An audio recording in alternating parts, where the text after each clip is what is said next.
Does this sound like you? I really want to figure out a new path, or I'm working on building up a new career or a side hustle, but my job is totally draining me.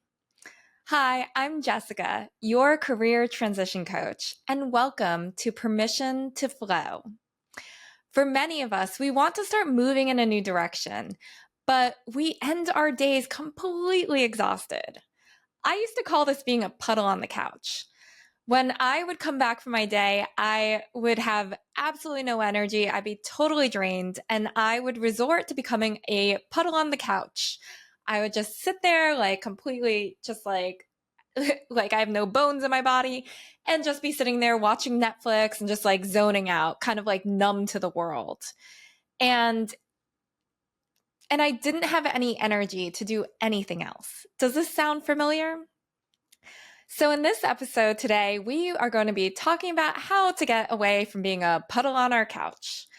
And instead, we're going to be reclaiming our energy and shifting it away from our draining jobs and moving it into what we really want to be doing. So I'm going to talk you through 3 simple ways to let go of our draining jobs at the end of the day and bring back that energy to put it towards the things that you really want to put it towards.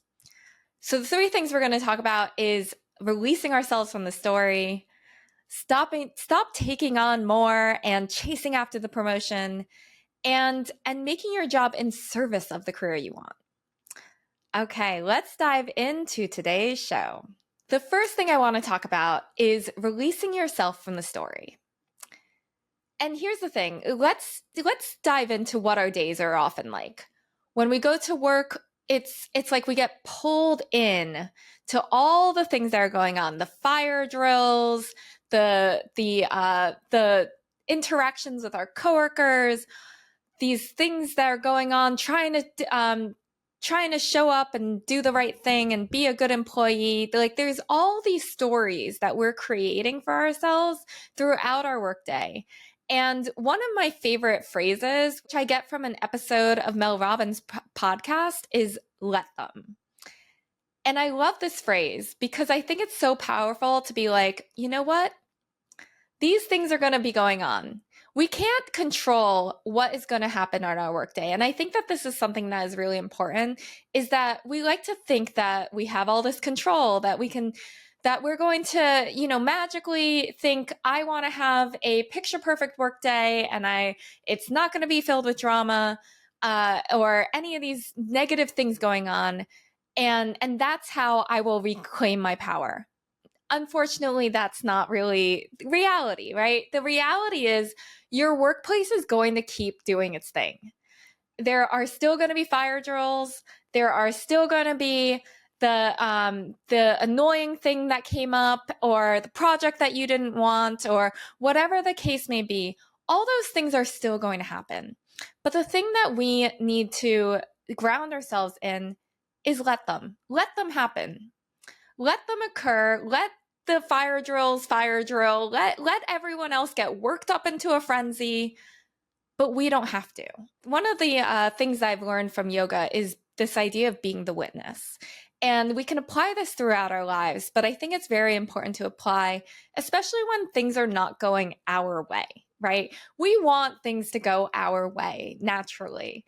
But when they're not, it's like, how can we come back to being the witness? How can we come back to grounding ourselves in our essence, in our ability to go, even though all these things around me are not going the way I want them to, I'm fine. Like I'm doing okay. I'm doing the best I can and everything is going to be okay. And I'm going to allow the things to flow around me, right? And so if we apply this into the workspace and we apply the phrase of let them, it's like we're taking a step back. We are allowing ourselves to become the witness. And so instead of getting pulled in, sucked into the drama, to the story, to all these things that are going on, we're going, I'm just witnessing them occur. I am not getting attached to them. I'm not getting dragged in. It's not, I'm just letting it be.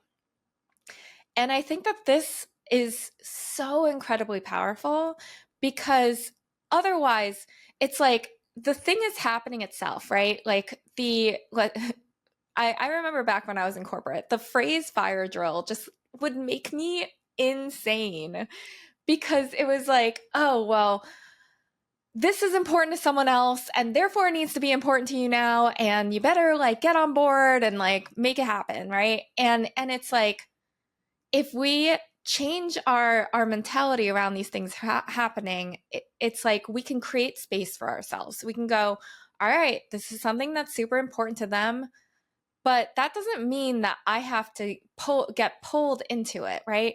I can go, okay, there's something occurring. It's important. I can address it, and then I can let it go. I don't have to get sucked in. You know, how often are we then going and complaining to our coworker about it, or letting it stew in our minds of the upset and the frustration and all of these feelings that get associated with these negative experiences, quote unquote, that are going on around us, right? We're creating a story. We're saying to ourselves, that was terrible. That, like, this was something that a client of mine, I remember saying to me, like, she would go, Friday was terrible. You know, all these things happened and it just made my day horrible and all this stuff. When we're doing that, we're giving away our power, right? We're going, all right, like everything else around me is allowed to like pull me, knock me around, and I'm just going to get caught up in the storm. And then on the flip side, if we instead go, let them, you know, I'm allowing these things to happen around me, but I am staying grounded in the fact that like I get to choose how I want to react to this. And how I'm choosing to react to this is going, this is occurring. I will take care of my part in this, and then I will let it go. And I'm not going to take it home and stew on it and get upset and frustrated and upset about it. I don't need to do that.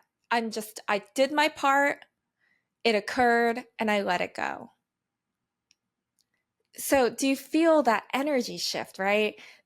Because otherwise there's this swirl that we're spiraling down into, and we're letting ourselves really feel like create all these emotions, all this, and we're basically holding on to it. We're attaching ourselves to the occurrence. We're attaching ourselves to whatever it is that was happening, and then we're allowing it to take control over us.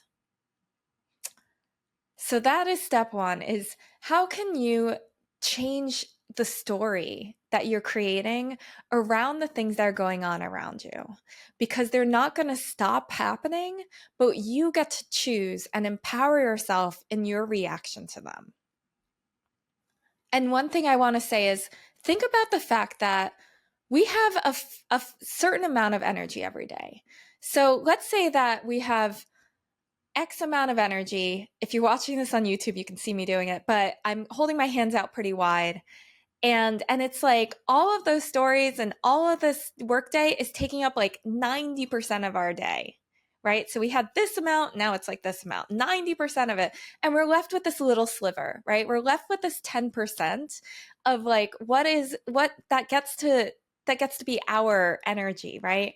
Especially at the end of the workday. It's like, okay, that little 10% is all I have left. And that's where we end up being this puddle on the couch, as I mentioned earlier. And instead, it's saying, okay, I started with 100% of my energy, but I'm only allowing 50% of it to go towards my job. And the other 50% gets to be mine at the end of the day, which I get to then utilize towards figuring out what kind of work I really want to be doing, towards experimenting and trying on different things, of having conversations with people and exploring what a different career path could look like. You know, like all of these things also require some energy, right? Like it's hard for us to make something else happen when we have that 10% sliver at the end of our day. And so how can we reclaim more of that energy and be able to put it towards the things that we really want to be doing? And, this is something that I've helped my clients with, and seeing them, it's like I often have my call at the end of someone's workday, and I see them, and it's like, I remember when my one client, when so many of our conversations, we would get on and I could see there was no energy there, right? Like she was drained, she was tired, she was looking at me going, all right, Jess, like let's do our thing, but like I'm like barely holding it together, right? Like you can feel that from someone else, in that kind of like, oh, I got nothing left. I got nothing left. And then from talking with her in this exact kind of thought process, it was funny. I was watching back one of our coaching sessions, and we were having kind of this conversation. And it was like, just in like the next session, even, or like 2 sessions after, I could see the shift in her. I could see how like her life force energy was like still there at the end of the day, where she was like able to go, all right, Jess, I'm ready to go. Like, let's start working on something else. And it's like, that's what I want for you. I want you to end your workday going, I still got plenty to spare. Let's keep going. Like, let me start working on the things that I really want to do for myself.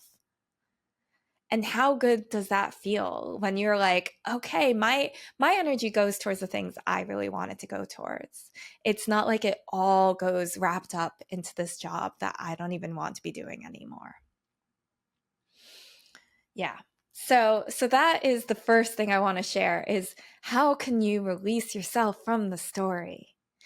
Or how can you start to reframe that story? Maybe you notice yourself spiraling into it. Maybe you notice yourself going, the story I've been telling myself is how terrible this day was. Let me craft a new story. Let me craft a story that goes, okay, these things happened. I get to move on though. Like that, this isn't where I want to be spending my energy. I don't want to get wrapped up in this. I'm letting it go. All right. So now that we've talked a little bit about releasing yourself in the story, let's move on to how to stop taking on more. And this one might be a little divisive for people, because here's the thing. If you're anything like me, you are probably an overachiever, and you want to be doing a good job. And so this one is challenging, but possible. And I've seen the importance of this. So here's the thing is, I'm not telling you to do a bad job. That is the last thing I'm telling you. I'm not telling you to like, do nothing. Like, do your job. But what if, instead of focusing, again, it's like, how much of your energy are you pouring in to taking on more, to putting in 120%, and trying to chase that promotion, even though you don't want that promotion? How much are you pouring into that? So ask yourself, if I'm not trying to get that promotion, what if I could not take your foot completely off the pedal, but just ease it a little bit? How can you, and I get it, sometimes we are voluntold to do things. Fine. Do the things you're voluntold to do if you have to. But sometimes it's like, could you push back on that? Could you? Do we even invite ourselves or give ourselves permission to say like, hey, I don't want to take on this extra project, and be okay about that? So it's like, we are still doing a great job. We are still showing up and being the good employee that we need to be, because that's important to us, right? Like, I'm not saying at all to like completely let it all go. All I'm saying is, you don't need to keep taking on more. You don't need to be putting in like 200% at your job if it's not even the place that you want to be moving forward in. Instead, it's like, how can we do what needs to be done, and then take the rest and move it towards what we really want? So it's really, because sometimes you are choosing to take on more. You are choosing it because you think that it's what you need to do to get that promotion. Well, guess what? You don't want that promotion. ooh, did that strike a nerve? Maybe you don't want that promotion. Maybe you don't need to be chasing after the thing that you don't even want. So this is something that I think is really important because there's so many ways in which we can get wrapped up in the shoulds, right? That should of I should be chasing after this. I should be doing more. I should be being that perfect employee who is pouring themselves into their job. And I want you to realize that if you are already going, this is not the lane that I want to be sitting in. This is not where I want to be. I want to be putting my energy somewhere else, then give yourself permission to do that. So I just want to ground ourselves and remind ourselves like you can do a good job, but you don't have to pour all of your energy into what you're doing. And I think that's really important to note. Like if you've been considering taking on a new job, like remember that a new job is probably going to take a lot more of your energy. And so I'm probably going to do a whole nother episode around that, about what to look for in that in another job. If you really need to get out of where you are right now, like that's also something that we need to discuss. But it's so important to really take note of like how much of my energy is going into what I'm doing right now, and where do I really want that energy to go. And if it's not into this job, if it's not into that promotion, let that be okay. And we don't need to get caught up in the rat race. And it's interesting because like sometimes we can get so enthralled in this idea of like, I need to get the promotion, I need to be chasing after this thing, I need to be like the also in that arena of like of this like competition that we can sometimes feel ourselves in. And it's like how can we give ourselves the space to go, I'm not trying to be here for the long haul, and therefore I'm going to let someone else, do that thing. And that's not going to take away from me. And I think that's really important to note is like I think we tie ourselves up and our worth in getting the promotion, in excelling, in moving forward in our careers. And the reality is, if this is not the path that you want to be on, you don't have to keep chasing. You don't have to be in the rat race. It's okay to just be and let your job be a job and let your job support where you want to go, but not get caught up in it. And that perfectly leads into my third point. So now that we've talked about releasing ourselves from the story, of stopping taking on more and chasing that promotion, the third point I want to make is really making your job a job, of letting it be in service of what you really want to be doing.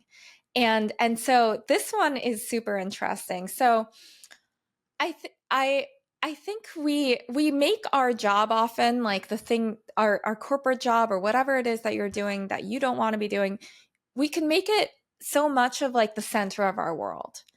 And I want to think about, if you're really wanting to move somewhere else, it's like, how can you let that thing be the center of your universe? How can you let it be that I'm making decisions from the standpoint of my main goal is to move into this new career that I'm building for myself. And therefore, I am making decisions in service of that. I am making decisions moving me towards the thing that I really want to be doing. And so it's like, how can you actually craft your job around that? And it's interesting. It's like, what are the new skills that you need to learn? What if the thing that you're doing right now, you're already thinking about how that can help you towards the career that you really want for yourself? And it's so interesting because I think this could be so powerful.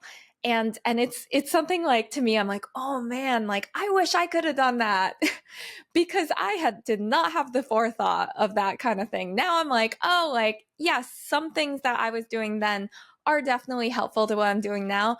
But like, how powerful could it be right now if you are thinking in this headspace? If you are like, I really want to write a book, but right now I work in sales and I don't like working in sales. It's like, how can you think about like the skills that you need around sales that would help you in terms of writing that book.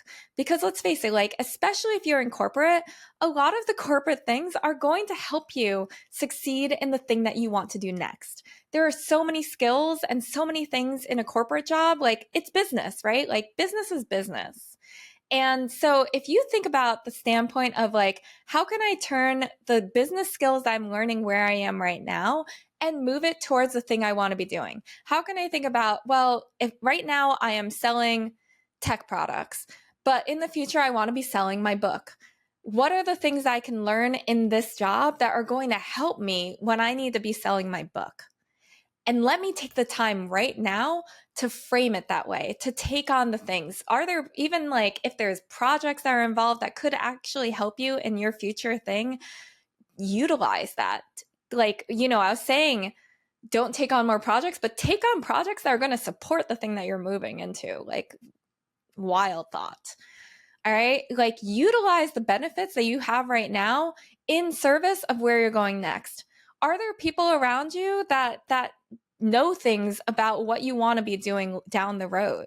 Can you pick their brains while you have them in front of you? Can you learn things here and really craft your life around where you want to go next?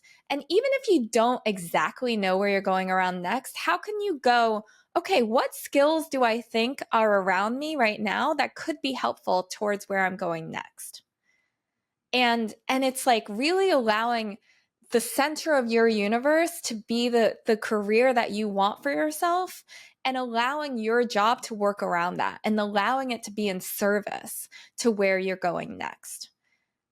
So powerful. Take advantage of the resources, of the things that you have around you now, and make them in service of where you're going next. It's something I wish I would have known then. And, sometimes I'm like, oh, like, let me learn the lessons the hard way so that you can learn it the easier way. So this one I think is so powerful. It's like, if you're in a corporate job and you don't want to be there, take advantage of it. Take all the learnings and the lessons and really craft it around the thing that you want to be doing next. Okay, so I hope that this has been helpful. So today we covered off on how can you release the story of the things that are going on around you in your current job. How can you stop taking on more, or taking, as I mentioned in the third point, taking on more in service of where you're going next, and stop chasing the promotion that you don't really want. No, you don't want it. And how can you make your job in service of the career that you really want? So this is how you can change your job to be in service of where you're going next, and releasing the energy from where you don't want it to go and move it towards where you do want it to go. How can you turn your life around so that the time that you do have is going in service of where you want to be going? And the other thing I want to make a quick note on is, like, if you really don't feel like your evenings are the time to be putting forth that energy, it's like, well, what if the mornings are more your thing? And I know not everyone's a morning person, but it's like, it's interesting. I used to not consider myself a morning person, but because of the things that I think are important, like my spiritual practices and everything, I've somehow become a morning person. So it really is like finding ways to craft your life to be in support of where you want to go, and allowing yourself to flow with, like, where is your energy really going? Is it going where you really want it to go? All right. I hope this has been helpful. If you need help in really releasing yourself from that story and shifting that energy towards what you really want to be doing and away from your draining job, then I invite you to book a free sales call with me. Go to my website, jessicahuangcoaching.com, to learn more. And it would be my pleasure and honor to move you in the direction of the thing that you really want to be doing for yourself. So thank you so, so much for tuning into this episode of Permission to Flow, and I will see you in the next one.